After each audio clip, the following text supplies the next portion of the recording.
Pukul 13 waktu Indonesia Barat. Radio Republik Indonesia Palembang dengan Warta Berita.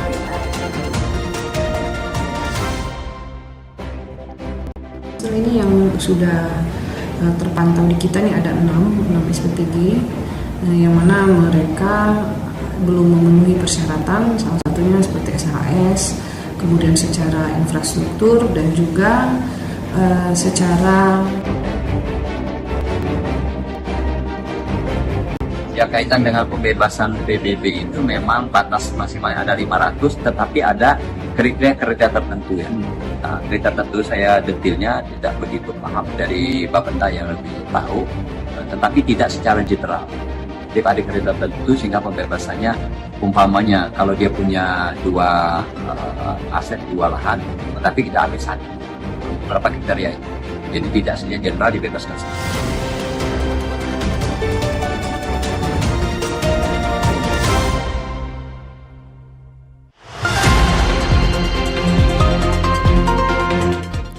Selamat siang pendengar, Anda mendengarkan Warta Berita Radio Republik Indonesia Palembang, Sari Berita.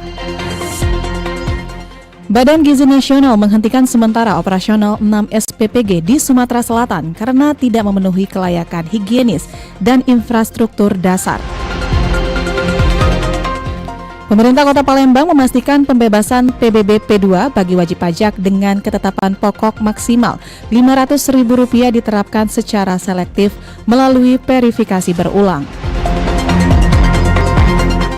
Inilah Warta Berita selengkapnya edisi Rabu 29 Juli 2026. Saya Ega Duyanti.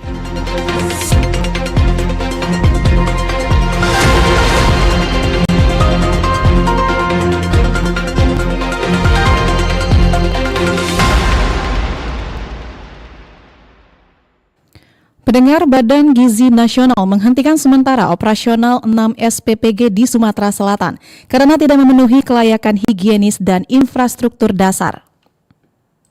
Badan Gizi Nasional atau BGN mengambil langkah tegas terhadap unit pelayanan gizi yang dinilai tidak memenuhi standar operasional. Sebanyak 93 satuan pelayanan pemenuhan gizi atau SPPG di wilayah Sumatera resmi dihentikan sementara, di mana 6 unit diantaranya berada di wilayah Sumatera Selatan. Ke-6 unit yang terkena sanksi suspend tersebut tersebar di 2 wilayah strategis, yakni di Kota Palembang dan Kabupaten Musirawas. Penghentian ini bukan tanpa alasan. BGN menemukan berbagai pelanggaran administratif dan teknis yang dinilai dapat mengganggu kualitas layanan gizi bagi masyarakat. Kepala Pelayanan Pemenuhan Gizi Palembang, Nuria Hartikasari mengungkapkan, kendala utama yang dihadapi unit-unit tersebut adalah kegagalan dalam memenuhi standar kesehatan dan infrastruktur dasar. Selain persoalan sertifikat layak hygiene sanitasi atau SLHS, hasil inspeksi di lapangan menunjukkan banyak unit yang belum memiliki infrastruktur yang memadai untuk menjalankan standar pelayanan pemenuhan gizi yang ditetapkan secara nasional. Misalnya ini yang sudah terpantau di kita nih ada 6 SPPG yang mana mereka belum memenuhi persyaratan, salah satunya seperti SHS, kemudian secara infrastruktur dan juga secara BGN tidak memberikan kelonggaran tanpa batas. Ke-6 SPPG yang saat ini dalam status suspend hanya diberikan waktu selama 3 bulan untuk melakukan perbaikan total dan melengkapi seluruh dokumen persyaratan yang diminta. Waktu selama 90 hari ini menjadi pertaruhan terakhir bagi pengelola SPPG di Palembang dan Musirawas. Jika hingga batas waktu yang ditentukan persyaratan operasional tetap tidak dipenuhi, BGN dipastikan akan mencabut izin operasional secara permanen. Riana Pridani melaporkan. Ancaman kebakaran hutan dan lahan di Sumatera Selatan semakin meningkat. Luasan lahan yang terbakar pada Juli bertambah sekitar 300 hektar atau naik 100% dibandingkan bulan Juni. Hingga Juli 2026, luas kebakaran hutan dan lahan di Sumatera Selatan mencapai 664 hektar. Balai Pengendalian Kebakaran Hutan Wilayah Sumatera memperkirakan ancaman karhutla masih akan meningkat pada puncak musim kemarau yang diperkirakan berlangsung sepanjang Agustus hingga September. Kepala Balai Pengendalian Kebakaran Hutan Wilayah Sumatera, Ferdian Krisnanto mengatakan, luas lahan terbakar meningkat tajam dari Juni ke Juli hingga lebih dari 100% atau bertambah sekitar 300 hektar. Saat ini Manggala Agni bersama tim gabungan masih memadamkan kebakaran di sejumlah lokasi, di antaranya Keramasan, Muara Enim, Medak di Musi Banyuasin, dan Rantau Bayur Banyuasin. Dari Januari sampai dengan Mei kemarin ada 300-an hektar kan. Dari Mei ke Juni itu meningkatnya 300-an hektar juga. Jadi dalam 1 bulan peningkatannya udah di atas 100% dibandingkan periode Januari sampai Mei. Kabupaten Ogan Komering Ulu menjadi daerah dengan luas kebakaran terbesar mencapai 201,5 hektar. Disusul Musi Banyuasin, Musi Rawas Utara, Ogan Komering Ilir, dan Muara Enim. Balai Pengendalian Kebakaran Hutan Wilayah Sumatera mengimbau masyarakat tidak membuka lahan dengan cara membakar, agar kebakaran tidak semakin meluas selama puncak musim kemarau. Beralih ke informasi selanjutnya, pendengar, pemerintah Kota Palembang memastikan pembebasan PBB P2 bagi wajib pajak dengan ketetapan pokok maksimal Rp500.000 diterapkan secara selektif melalui verifikasi berulang.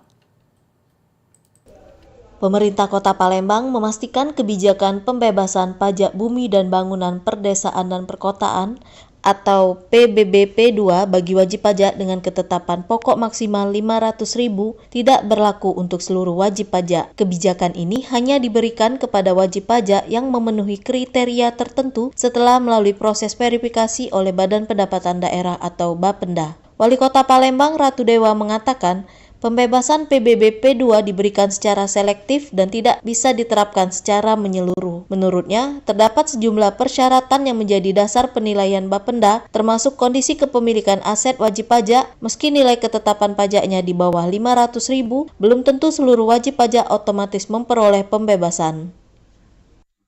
Ya, kaitan dengan pembebasan PBB itu memang batas maksimalnya ada 500, tetapi ada kriteria tertentu ya. Kriteria tertentu saya detailnya tidak begitu paham, dari Bapenda yang lebih tahu, tetapi tidak secara general. Jadi ada kriteria tertentu sehingga pembebasannya, umpamanya kalau dia punya 2 aset, 2 lahan, tetapi kita ambil 1, beberapa kriteria itu. Jadi tidak secara general dibebaskan semua. Sementara itu, Kepala Bapenda Kota Palembang, Jamia Haryanti, menjelaskan kebijakan tersebut memang disertai sejumlah pengecualian sehingga tidak semua wajib pajak dengan ketetapan pokok PBB P2 maksimal Rp500.000 dibebaskan dari kewajiban membayar pajak. Proses verifikasi dilakukan untuk memastikan kebijakan tepat sasaran dan hanya dinikmati oleh masyarakat yang memenuhi ketentuan. Dibanding yang kebijakan tahun lalu, pendapatannya malah selisih, jadi nambah hampir 6M. Karena ini dengan pengecualian. Kalau kemarin kan loss 300.000 tanpa ada pengecualian. Nah, kalau ini ada kriteria yang dibebaskan, pertama hanya untuk rumah tinggal. Melalui kebijakan ini, pemerintah Kota Palembang berharap dapat meringankan beban masyarakat yang memenuhi syarat, sekaligus tetap menjaga penerimaan pajak daerah dengan menerapkan kriteria penerima pembebasan secara tepat sasaran. Erlin Partesa melaporkan, RRI terus mengudara untuk Indonesia.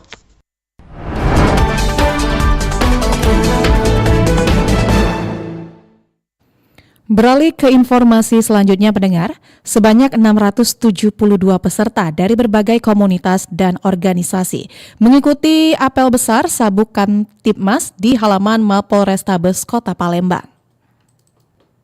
Polda Sumatera Selatan menggelar apel besar Sabuk Kamtibmas di halaman Mapolrestabes Palembang kemarin. Apel dipimpin langsung Kapolda Sumatera Selatan Irjen Polisi Sandi Nugroho dan dihadiri jajaran Porkopimda, TNI, Kejaksaan, Pengadilan, tokoh masyarakat, mahasiswa, buruh, pengemudi ojek daring sebagai bentuk penguat sinergi menjaga keamanan dan ketertiban di Kota Palembang. Sebanyak 672 peserta dari berbagai komunitas dan organisasi mengikuti apel tersebut. Program Sabuk Kamtibmas menjadi bagian dari implementasi Polri Presisi yang mengedepankan kolaborasi dengan masyarakat guna menciptakan situasi Kamtibmas yang aman dan kondusif sekaligus mendukung stabilitas pembangunan di Sumatera Selatan. Kapolda Sumatera Selatan Irjen Polisi Sandi Nugroho dalam amanatnya mengatakan tingginya dinamika sosial dan ekonomi di Palembang harus diimbangi dengan kerjasama seluruh elemen masyarakat. Sepanjang Januari hingga Juni tahun 2026, Polrestabes Palembang berhasil mengungkap 678 kasus pencurian dengan pemberatan pencurian dengan kekerasan, dan pencurian kendaraan bermotor. Namun menurut Kapolda, keberhasilan utama bukan hanya pada pengungkapan kasus, melainkan tumbuhnya kesadaran masyarakat untuk bersama-sama mencegah tindak kejahatan. Kota Palembang merupakan epicentrum dari segala aktivitas masyarakat di bumi Sriwijaya. Dinamika sosial dan dinamika ekonomi begitu tinggi di kota ini, ibarat dua mata pisau, di satu sisi membawa kemajuan, namun di sisi yang lainnya, apabila tidak ditata kelola dengan baik, menjadi ruang yang tumbuh bagi potensi gangguan Kamtibmas.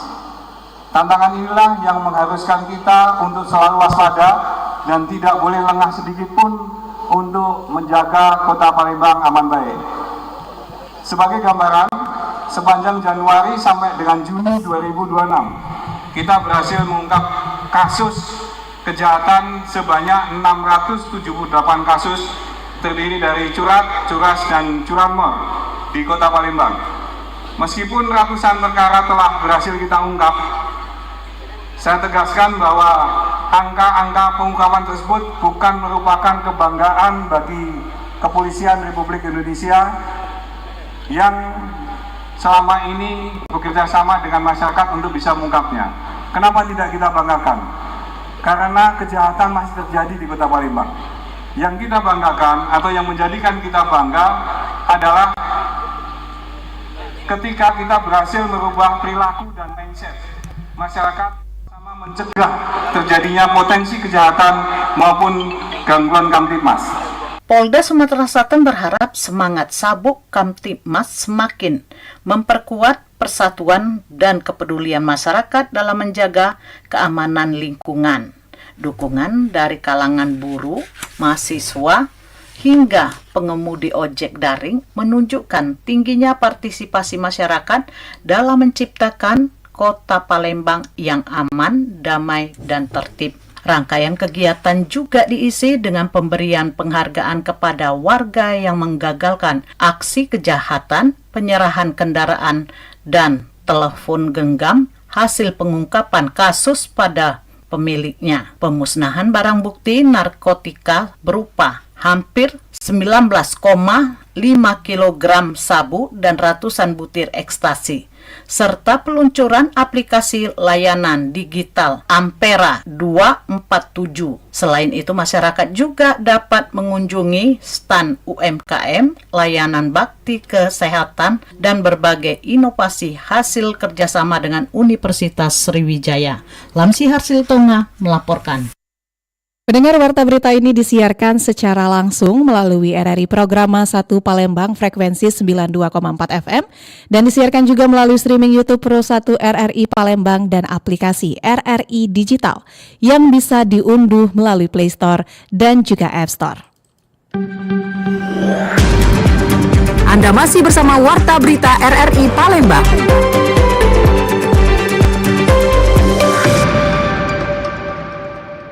Informasi selanjutnya, pendengar, sebanyak 30 siswa SD Negeri 3 Sembawa menerima beasiswa program Indonesia Pintar dari anggota DPD RI Dapil Sumatera Selatan.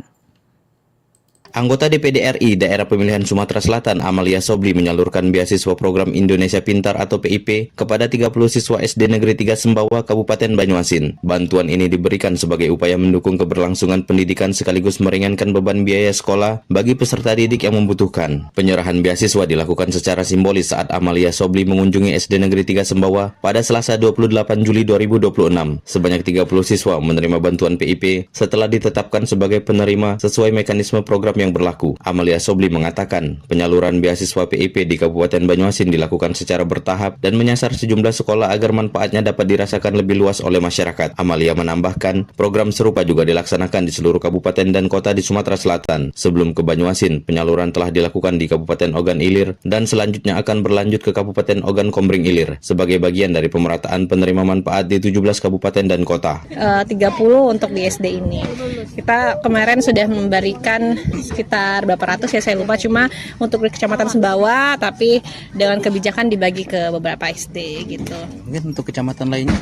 Kecamatan lainnya belum, karena memang bergantian. Sebelumnya saya kemarin ada di Ogan Ilir, besok ada di Oki, jadi 17 kabupaten kota insya Allah ya bisa rata. Gitu. Ia berharap bantuan program Indonesia Pintar dapat membantu memenuhi kebutuhan pendidikan siswa sehingga persoalan biaya tidak lagi menjadi penghalang untuk terus belajar. Sementara itu, Kepala SD Negeri 3 Sembawa, Priyadi, mengapresiasi penyaluran beasiswa tersebut. Menurutnya, pihak sekolah telah mengusulkan nama-nama siswa yang membutuhkan bantuan melalui mekanisme yang ditetapkan dan berharap jumlah penerima PIP dapat terus bertambah pada tahap berikutnya. Terima kasih kepada anggota HTPD ada di sekolah kami untuk murid kami, jadi kalau bisa semua murid dapat itu. Pihak sekolah juga berharap program ini terus berlanjut dengan cakupan penerima yang lebih luas, sehingga semakin banyak siswa dari keluarga yang membutuhkan dapat memperoleh dukungan untuk melanjutkan pendidikan. Dari Banyuasin, Muhammad Maulana, Pro 1 RRI terus mengudara untuk Indonesia.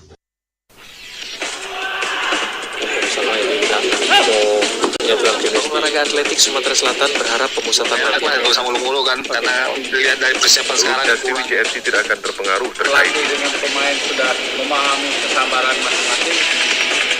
berita olahraga.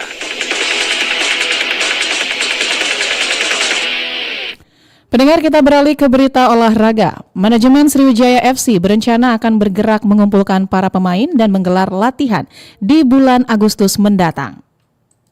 Manajemen Sriwijaya FC memastikan tim berjuluk Laskar Wong Kito tersebut tetap tampil pada ajang Liga 3 musim 2026-2027. Langkah ini diambil sebagai komitmen menjaga eksistensi klub kebanggaan masyarakat Sumatera Selatan tersebut setelah terdegradasi ke kasta ketiga sepak bola nasional. Pembina klub Sriwijaya FC M. David mengatakan, untuk mempersiapkan diri manajemen mengambil inisiatif cepat dengan mengkombinasikan pemain lama dan juga talenta muda. Skuad nantinya akan diperkuat oleh gabungan pemain musim lalu serta pilar-pilar potensial dari Elite Pro Academy. Pemusatan latihan atau training center dijadwalkan bakal segera bergulir pada Agustus mendatang di Kota Palembang. Saya sendiri ya jujur ya, saya ingin di bulan 8 ini kalau belum ada pergerakan atau belum ini, saya akan mencoba bergerak sendiri dan mulai latihan ya, dan memulai memanggil beberapa pemain untuk mengikuti TC di Palembang. Ya karena saya tidak ingin Sriwijaya FC ini harus hilang. Melalui langkah proaktif ini, manajemen Sriwijaya FC berharap persiapan awal dapat berjalan optimal, sekaligus membakar kembali semangat tim untuk bangkit dari kasta ketiga. Dari Jakabaring, Haris Kiara dari Palembang, terus mengudara untuk Indonesia. Masih dari dunia olahraga, Asosiasi Kota PSSI Palembang resmi melepas tim diklat sepak bola Palembang untuk bertanding dalam kejuaraan nasional U16. Asosiasi Kota PSSI Palembang resmi melepas tim diklat sepak bola Palembang untuk bertanding dalam kejuaraan nasional U16. Tim yang diperkuat oleh 16 pemain muda terbaik hasil seleksi ini dipatok target minimal menembus babak 8 besar nasional. Keikutsertaan ini menjadi wadah pembuktian bagi potensi pesepak bola muda di Sumatera Selatan, mengingat kejuaraan tersebut bakal diikuti oleh 32 klub dari berbagai wilayah di Indonesia. Ketua Askot PSSI Palembang, M. David, optimis para pemain muda baru dari Bumi Sriwijaya ini mampu bersaing secara maksimal, meski menekankan agar tim tetap realistis dan tampil tanpa beban. Ia juga menambahkan, dominasi di tingkat lokal seperti Kota Palembang maupun Provinsi Sumatera Selatan harus dibuktikan kembali di level nasional, sebab tingkat persaingan di kancah nasional dinilai jauh lebih ketat. Dia mungkin baik untuk di tingkat Kota Palembang, nah belum tentu baik di tingkat nasional. Harapan saya ini baik di tingkat lokal di Sumatera Selatan atau di Palembang juga cukup harus baik juga di tingkat nasional. Maksimal ya memiliki perlawanan atau masuk di 5 besar, apalagi itu pesertanya sebanyak 32 klub seluruh Indonesia.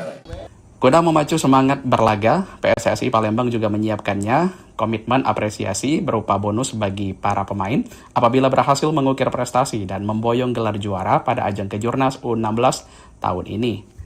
Pilih Makomi melaporkan, RRI terus mengudara untuk Indonesia.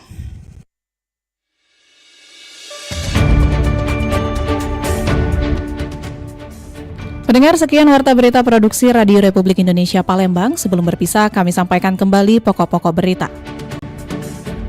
Badan Gizi Nasional menghentikan sementara operasional 6 SPPG di Sumatera Selatan karena tidak memenuhi kelayakan higienis dan infrastruktur dasar. Pemerintah Kota Palembang memastikan pembebasan PBB P2 bagi wajib pajak dengan ketetapan pokok maksimal Rp500.000 diterapkan secara selektif melalui verifikasi berulang. Informasi lainnya dapat Anda akses melalui website kami, rri.co.id. Kami juga membuka ruang aspirasi bagi Anda untuk menyampaikan peristiwa yang berada di sekitar Anda melalui line WhatsApp dan SMS di 0821 7927 9090. Mewakili kerabat kerja yang bertugas, saya Ega Dwianti, undur diri, sampai jumpa.